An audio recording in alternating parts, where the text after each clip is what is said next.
Maria dikandung tanpa noda. Benarkah? Di video ini saya secara khusus akan membahas tentang dogma Katolik yang berkata, Maria dikandung tanpa noda atau dosa. Dogma-dogma tentang Bunda Maria ini murni hanya tafsiran gereja Katolik yang belum tentu memiliki kebenaran, dan sama sekali tidak ada kaitannya dengan kasih kepada Allah dan kasih kepada sesama manusia.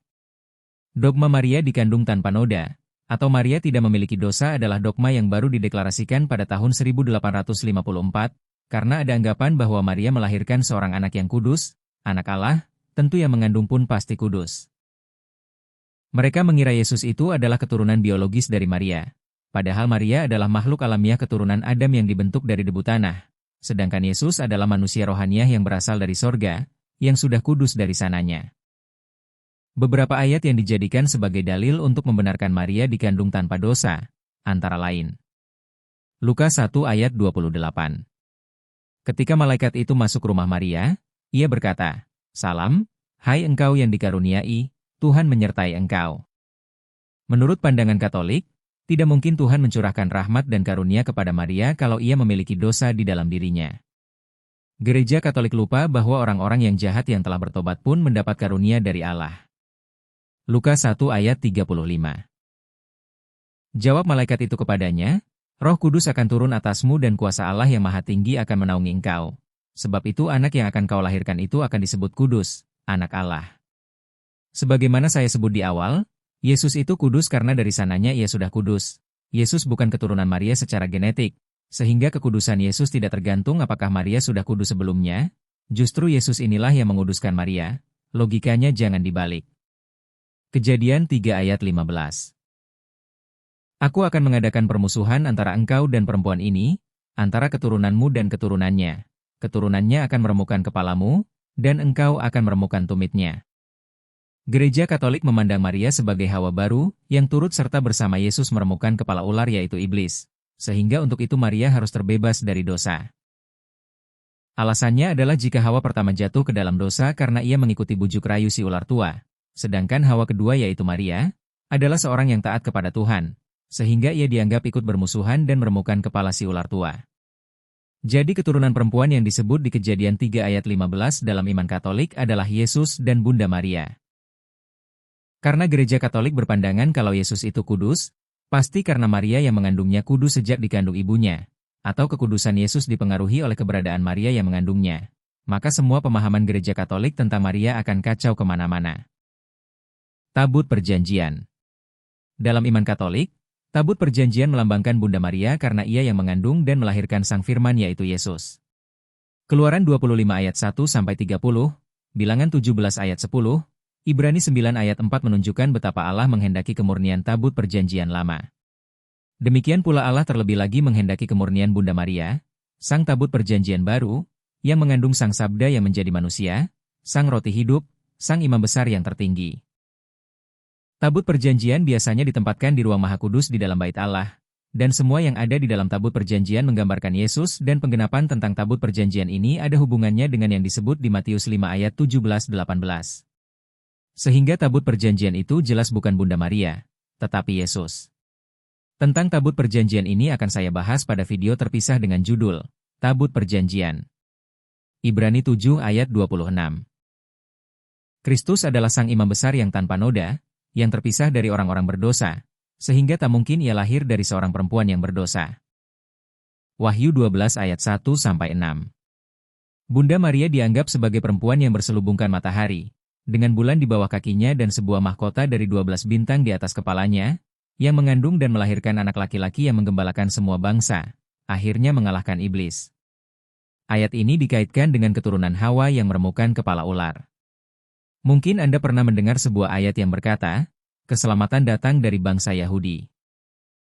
Tidak ada disebut keselamatan datang dari Bunda Maria, sebab seorang perempuan yang disebut di Wahyu 12 bukan makna literal tetapi makna kiasan, yaitu suatu kaum, atau sebuah kota atau daerah, sebagaimana kata perempuan pada Wahyu 17 ayat 18 menggambarkan kota besar yang memerintah atas raja-raja di bumi. Tentang perempuan di ayat ini akan dibahas pada video terpisah dengan judul, Maria sebagai Ratu Surga. Lukas 1 ayat 42.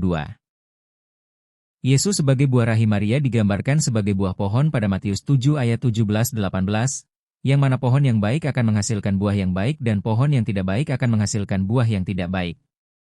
Padahal ayat ini adalah perumpamaan tentang pengajaran yang sesat atau buah pikiran yang jahat.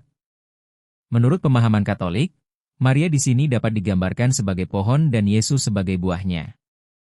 Sehingga Yesus itu kudus tentu karena Maria yang mengandungnya kudus, atau kekudusan Yesus berasal dari Maria. 1 Yohanes 3 ayat 5-6. Ayat ini pun dijadikan dalil untuk membenarkan bahwa Yesus itu kudus karena faktor Maria, karena Yesus buah rahimnya. Gereja Katolik tidak paham siapa yang menguduskan dan siapa yang dikuduskan. Ada perumpamaan, sekalipun emas itu jatuh ke dalam lumpur kotoran, yang namanya emas tetap sebagai emas. Seluruh ayat-ayat Alkitab yang dijadikan Gereja Katolik sebagai dalil untuk membenarkan Bunda Maria tidak berdosa adalah karena ia mengandung seorang laki-laki yang tidak berdosa dan kudus. Dalam pemikiran mereka adalah tidak mungkin Yesus yang kudus, lahir dari perempuan yang masih berdosa. Kita harus tahu kalau Yesus yang lahir dari rahim Maria bukan keturunannya secara biologis atau genetik, tetapi Yesus adalah manusia yang datang dari sorga. Yesus kudus bukan karena ia lahir dari seorang ibu yang kudus, tetapi karena Yesus sudah kudus sejak semula. Karena relasi Yesus dan Maria sudah saya bahas di video sebelumnya yang berjudul, Relasi Maria dan Yesus setelah bangkit, tidak dipahami Gereja Katolik. Sehingga pada video ini saya fokus menanggapi paham bahwa Maria dikandung tanpa noda atau dosa. Fungsi rahim adalah tempat janin bertumbuh sampai cukup usia untuk dilahirkan. Dalam situasi normal, di dalam rahim ada yang disebut sel telur yang harus dibuahi oleh benih dari laki-laki. Dan benih inilah yang kemudian berkembang menjadi embrio dan seterusnya menjadi sebuah janin. Tetapi Yesus lahir bukan karena perkawinan, sehingga tidak ada proses biologi yang disebut zigot di dalam rahim Maria. Dengan demikian, pengertian buah rahim di sini bukan karena Yesus berasal dari sel telurnya yang dibuahi, tetapi karena Yesus dikandung di dalam rahim Maria. Rahim Maria hanya sebagai tempat Yesus berinkarnasi dari roh menjadi manusia, supaya darah manusia yang berasal dari Adam yang telah cemar oleh dosa manusia mengalir di dalam tubuh Yesus. Sehingga Yesus kudus bukan karena Maria kudus sejak ia dikandung, tetapi karena Yesus berasal dari Roh Kudus. Sebelum Maria mengandung memang harus dikuduskan, tetapi bukan berarti Maria kudus dari sejak lahir. Nabi Yeremia dikuduskan sebelum ia dilahirkan, bukan berarti ibu yang mengandungnya harus kudus. Yeremia 1 ayat 5. Sebelum aku membentuk engkau dalam rahim ibumu, aku telah mengenal engkau, dan sebelum engkau keluar dari kandungan, aku telah menguduskan engkau, aku telah menetapkan engkau menjadi nabi bagi bangsa-bangsa. Dikuduskan atau disucikan berarti pada mulanya ia memiliki dosa atau tidak kudus, tetapi kemudian ia dimurnikan. Bagaimana Allah menguduskan orang berdosa? Apakah dosa itu seperti noda lumpur dalam tubuh, lalu bagian yang bernoda itu dicuci sehingga lumpurnya hilang? Di Roma 4 ayat 7-8 dikatakan, berbahagialah orang yang diampuni pelanggaran-pelanggarannya, dan yang ditutupi dosa-dosanya. Berbahagialah manusia yang kesalahannya tidak diperhitungkan Tuhan kepadanya. Tuhan menguduskan kita dengan cara mengampuni pelanggaran-pelanggaran kita sehingga dosa kita itu tidak diperhitungkan lagi, dan bukan berarti dosa itu diabaikan, tetapi hukuman akibat dosa kita telah atau akan dibayar oleh Yesus dengan nyawanya. Kolose 2 ayat 13-14. Kamu juga, meskipun dahulu mati oleh pelanggaranmu dan oleh karena tidak disunat secara lahiriah, telah dihidupkan Allah bersama-sama dengan Dia, sesudah Ia mengampuni segala pelanggaran kita. Dengan menghapuskan surat hutang, yang oleh ketentuan-ketentuan hukum mendakwa dan mengancam kita. Dan itu ditiadakannya dengan memakukannya pada kayu salib. Pengampunan dosa terjadi karena hukuman yang seharusnya kita jalani telah dilunasi oleh Dia dengan menyerahkan nyawanya di kayu salib. Tentang 1 Yohanes 3 ayat 6. Setiap orang yang tetap berada di dalam Dia, tidak berbuat dosa lagi.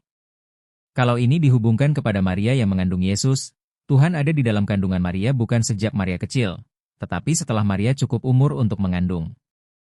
Menjelang atau di saat Roh Kudus turun atas Maria, maka pada saat itulah ia dikuduskan. Sebab bukan karena Maria kudus sehingga Yesus yang dikandungnya menjadi kudus, tetapi Tuhan sendirilah yang menguduskan Maria melalui Roh Kudus.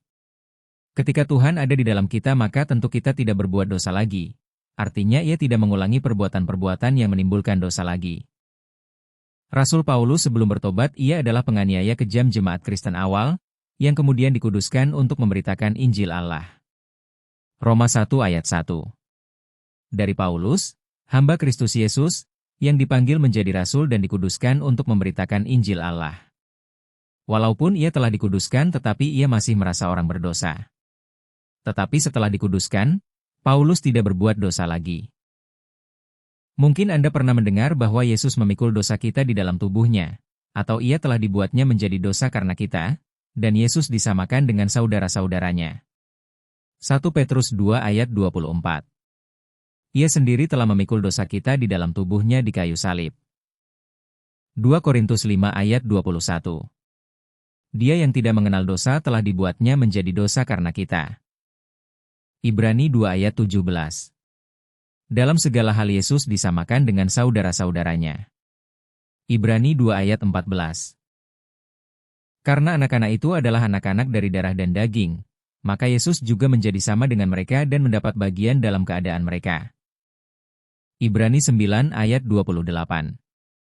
Demikian pula Kristus hanya satu kali saja mengorbankan dirinya untuk menanggung dosa banyak orang. Sesudah itu ia akan menyatakan dirinya sekali lagi tanpa menanggung dosa untuk menganugerahkan keselamatan kepada mereka yang menantikan dia. Pertanyaan pertama dari ayat-ayat yang barusan saya tunjukkan. Bagaimana Yesus memikul atau menanggung dosa kita di dalam tubuhnya dan menjadikan Yesus menjadi dosa karena kita? Apakah Yesus dapat disebut menanggung kutuk dosa kita di dalam tubuhnya kalau Yesus tidak menerima darah yang sudah tercemar oleh dosa keturunan Adam, mengalir dalam tubuhnya? Pertanyaan kedua yang sama sekali tidak pernah kita analisa adalah, mengapa Tuhan tidak menciptakan manusia yang baru yang tidak memiliki dosa sebagai kurban penebus dosa, seperti Adam yang diciptakan menurut gambar dan rupa Allah? Atau mengapa Yesus datang ke dunia harus dengan cara dilahirkan dari rahim seorang perempuan keturunan Adam? Bukankah Tuhan dapat menjelma menjadi seorang manusia? Pertanyaan pertama dan yang kedua memiliki keterkaitan satu sama lain, sebab kedatangan Yesus ke dunia sebagai manusia dengan cara dilahirkan dari perempuan keturunan Adam, memiliki tujuan untuk maksud yang saya sebut pada pertanyaan pertama. Berdasarkan kitab Imamat, seseorang yang melakukan kurban penebus salah, maka ia harus meletakkan tangannya di atas kepala korban bakaran itu lalu menyembelihnya. Meletakkan tangan di kepala persembahannya melambangkan bahwa dosanya ditimpakan kepada hewan kurban yang dipersembahkannya. Kelahiran Yesus dari rahim seorang perempuan keturunan Adam tentu bertujuan untuk mengambil alih atau mengalirkan darah keturunan Adam yang sudah tercemar dengan kutuk dosa di dalam tubuhnya, supaya kutuk dosa itu dipikul olehnya untuk dilunasi melalui nyawanya. Kalau kutuk dosa manusia tidak diwariskan kepada Yesus, menurut saya, Yesus tidak perlu harus dilahirkan dari manusia. Ia cukup mengambil wujud sebagai manusia tanpa harus dilahirkan, lalu dijadikan sebagai kurban penebus dosa. Tetapi karena kutuk dosa keturunan Adam harus dibayar olehnya dengan lunas, maka ia harus menerima kutuk dosa itu dan mengalirkan di dalam tubuhnya. Sehingga Yesus yang tidak memiliki dosa, dijadikan dosa karena kita. Dan ia ikut memikul dosa kita di dalam tubuhnya. Sehingga ia ikut menanggung penderitaan sampai mati di kayu salib. Pertanyaan berikutnya adalah mengapa menebus kita harus dengan darah tercurah? Apakah tidak boleh Yesus hanya mengalami penderitaan dan mati tanpa harus mencurahkan darahnya? Di dalam beberapa ayat di kitab Injil dikatakan bahwa Yesus menebus kita melalui darahnya. Efesus 1 ayat 7. Sebab di dalam Dia dan oleh darahnya kita beroleh penebusan, yaitu pengampunan dosa, menurut kekayaan kasih karunia-Nya. Ibrani 9 ayat 22. Dan hampir segala sesuatu disucikan menurut hukum Taurat dengan darah, dan tanpa penumpahan darah tidak ada pengampunan. Roma 5 ayat 9. Lebih-lebih, karena kita sekarang telah dibenarkan oleh darahnya, kita pasti akan diselamatkan dari murka Allah. Roma 3 ayat 25. Kristus Yesus telah ditentukan Allah menjadi jalan pendamaian karena iman, dalam darahnya. Hal ini dibuatnya untuk menunjukkan keadilannya, karena ia telah membiarkan dosa-dosa yang telah terjadi dahulu pada masa kesabarannya. Yohanes 6 ayat 53. Maka kata Yesus kepada mereka, Aku berkata kepadamu, sesungguhnya jikalau kamu tidak makan daging anak manusia dan minum darahnya, kamu tidak mempunyai hidup di dalam dirimu. Ibrani 9 ayat 12. Dan ia telah masuk satu kali untuk selama-lamanya ke dalam tempat yang kudus bukan dengan membawa darah domba jantan dan darah anak lembu, tetapi dengan membawa darahnya sendiri. Dan dengan itu ia telah mendapat kelepasan yang kekal. Ibrani 13 ayat 12. Itu jugalah sebabnya Yesus telah menderita di luar pintu gerbang untuk menguduskan umatnya dengan darahnya sendiri. 1 Petrus 1 ayat 2. Yaitu orang-orang yang dipilih, sesuai dengan rencana Allah, Bapa kita, dan yang dikuduskan oleh Roh, supaya taat kepada Yesus Kristus dan menerima percikan darahnya. Kiranya kasih karunia dan damai sejahtera makin melimpah atas kamu. Wahyu 1 ayat 5. Dan dari Yesus Kristus, saksi yang setia, yang pertama bangkit dari antara orang mati dan yang berkuasa atas raja-raja bumi ini. Bagi Dia, yang mengasihi kita dan yang telah melepaskan kita dari dosa kita oleh darahnya. Kutuk dosa dari Adam diwariskan atau menjalar kepada keturunannya tentu melalui suatu media yaitu darah. Dalam kitab Perjanjian Lama, darah haid dan darah persalinan dapat menajiskan orang yang menyentuhnya. Dan orang-orang Israel dilarang makan daging yang masih ada darahnya. Dan saya yakin darah itu dinajiskan karena di dalam darah itulah terkandung kutuk dosa. Kutuk dosa adalah penderitaan dan kematian. Tubuh Kristus bukan tubuh yang berasal dari Maria keturunan Adam yang diciptakan dari debu tanah, tetapi Yesus mengenakan tubuh sorgawi yang bermanifestasi menjadi daging. Sehingga relasi antara Maria dan Yesus adalah keturunan dari darah. Kalau Maria tidak mewariskan kutuk dosa dari Adam kepada Yesus, maka Yesus tidak layak disebut memikul dosa manusia di dalam tubuhnya. Kalau Maria tidak mewariskan kutuk dosa dari Adam kepada Yesus, maka Yesus tidak layak disebut dibuat menjadi dosa karena kita. Kalau Maria tidak mewariskan kutuk dosa dari Adam kepada Yesus, maka Yesus tidak layak disebut disamakan dengan saudara-saudaranya. Kalau Maria tidak mewariskan kutuk dosa dari Adam kepada Yesus, maka Yesus tidak layak disebut menjadi sama dengan kita dan mendapat bagian dalam keadaan kita. Jika Maria tidak bernoda sejak dari kandungan ibunya, untuk apa Yesus harus dilahirkan dari rahim Maria? Untuk menanggung dosa manusia, Yesus tidak hanya mati oleh siksaan manusia, tetapi darah manusia yang mengalir di tubuh Kristus harus dicurahkan, tentu memiliki tujuan. Tujuan yang lebih masuk akal adalah, supaya kutuk dosa di dalam tubuhnya hilang atau terputus, sebagai tanda bahwa kutuk dosa telah tidak mengikat bagi umat yang beriman kepadanya. Jika demikian, apakah ada manusia yang tidak pernah berdosa selain Yesus? Tidak seorang pun manusia yang tidak berdosa selain Yesus, dan ini banyak disebut di dalam kitab Injil dan surat para rasul, misalnya. Roma 5 ayat 12. Sebab itu, sama seperti dosa telah masuk ke dalam dunia oleh satu orang, dan oleh dosa itu juga maut. Demikianlah maut itu telah menjalar kepada semua orang, karena semua orang telah berbuat dosa. Roma 5 ayat 15. Tetapi karunia Allah tidaklah sama dengan pelanggaran Adam. Sebab, jika karena pelanggaran satu orang, semua orang telah jatuh di dalam kuasa maut, jauh lebih besar lagi kasih karunia Allah dan karunia-Nya, yang dilimpahkannya atas semua orang karena satu orang, yaitu Yesus Kristus. Roma 5 ayat 17. Sebab, jika oleh dosa satu orang, maut telah berkuasa oleh satu orang itu, maka lebih benar lagi mereka, yang telah menerima kelimpahan kasih karunia dan anugerah kebenaran, akan hidup dan berkuasa oleh karena satu orang itu, yaitu Yesus Kristus. Roma 5 ayat 18. Sebab itu, sama seperti oleh satu pelanggaran semua orang beroleh penghukuman, demikian pula oleh satu perbuatan kebenaran, semua orang beroleh pembenaran untuk hidup. Roma 5 ayat 19. Jadi sama seperti oleh ketidaktaatan satu orang, semua orang telah menjadi orang berdosa, demikian pula oleh ketaatan satu orang, semua orang menjadi orang benar. Roma 3 ayat 23. Karena semua orang telah berbuat dosa dan telah kehilangan kemuliaan Allah. Mazmur 51 ayat 7. Sesungguhnya, dalam kesalahan aku diperanakan, dalam dosa aku dikandung ibuku. Pernyataan bahwa semua orang telah berdosa juga dibenarkan oleh Yesus, yang mana Yesus berkata bahwa hanya satu yang baik yaitu Allah.